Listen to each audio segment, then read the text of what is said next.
Praise the Lord. கர்த்தருக்கு ஸ்தோத்திரம். இன்று கர்த்தர் நம்மோடு பேச விரும்புகிற வார்த்தை, கர்த்தர் உன்னை திரும்ப சேர்த்துக் கொள்வார். கர்த்தரை விட்டு எவ்வளவு தூரம் நீங்க போயிருந்தாலும் பரவாயில்ல, இன்னைக்கு கர்த்தர் நற்செய்தி வருகிறது. அவர் பக்கமா திரும்பி வாங்க, கர்த்தர் உங்களை திரும்பி சேர்த்துக் கொள்வாரு.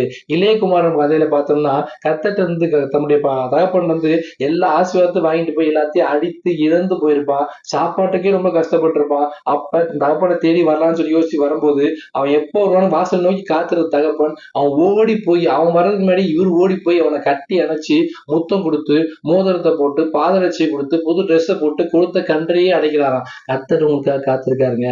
அவர் உங்களுக்கு எப்ப நீங்க கூப்பிடுவீங்க திரும்ப கூப்பிடுவீங்க காத்துட்டு இருக்காரு. உங்க பாவமான வழியை விட்டு, கர்த்தருக்கு பிரியமில்லாத காரியத்தை விட்டு நீங்க எப்ப திரும்பி கர்த்தர்ட்ட சேர்ந்து வருவீங்களோ அப்ப அவர் உங்களை தம்மோட சேர்த்துக் கொள்வாரு. உபாகம் 30ஆம் அதிகாரத்துல வசனம் சொல்லுது, நீங்க அவர் வார்த்தையை கேட்டு அவர் வசனத்துக்கு செய் கொடுத்தோம்னா அவர் நம்ம சிறையிருப்பை திருப்புவாரா, நமக்கு இறங்குவாரா, நம்ம சிதறடித்த எல்லா தேசத்துக்கு முன்னாடியே ஜனங்களுக்கு முன்னாடி கர்த்தர் இவங்க தான் என்னோட ஜனம், அப்பா பிதாவே என்று அழைக்கிற புத்திர சுகந்த ஆவி இவங்களுக்கு தான் கொடுத்திருக்கேன், இவங்க தான் என் பிள்ளைகள்னு சொல்லி கர்த்தர் உங்களை ஆசிரிப்பாரு. இப்பொழுது கர்த்தருடைய நாமம் உங்க தரிக்கப்பட்டது பூமி ஜனங்கள்லாம் கண்டு பயப்பட வசனத்தின் பிரகாரமாக மனமே உள்ள பட்டணமா கர்த்தர் மாற்ற போறாரு. கர்த்தர் பக்கமா திரும்புங்க.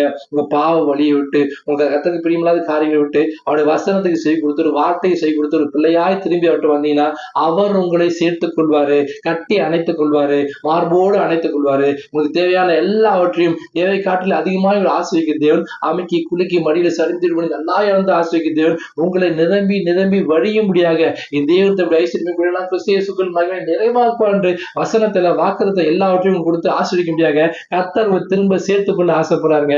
இன்னைக்கு அவர்கிட்ட விலகி போயிருந்தாலும் பரவாயில்ல, திரும்பி வாங்க, திரும்பி வாங்க, மனம் திரும்பி அப்பா என்னை ஏற்றுக்கொள்ளுங்க, என்னை கைவிட்டுறாதீங்க, ஐயனே என்னை காப்பாடுன்னு கூப்பிடுங்க. அவர் உங்களை குனிந்து தூக்கி தம்மோடு சேர்த்துக் கொள்வாரு, திரும்ப சேர்த்துக் கொள்வாரு. மரண குறைந்த கூட வந்து உங்களை ஆசீர்வதித்து உங்க வழிநடத்தி உங்களை பாதுகாக்கிற தேவன் உங்களுக்காக இறங்கி வருவாரு. அவர் உங்களை திரும்ப சேர்த்துக் கொள்வார். ஆமென். God bless you.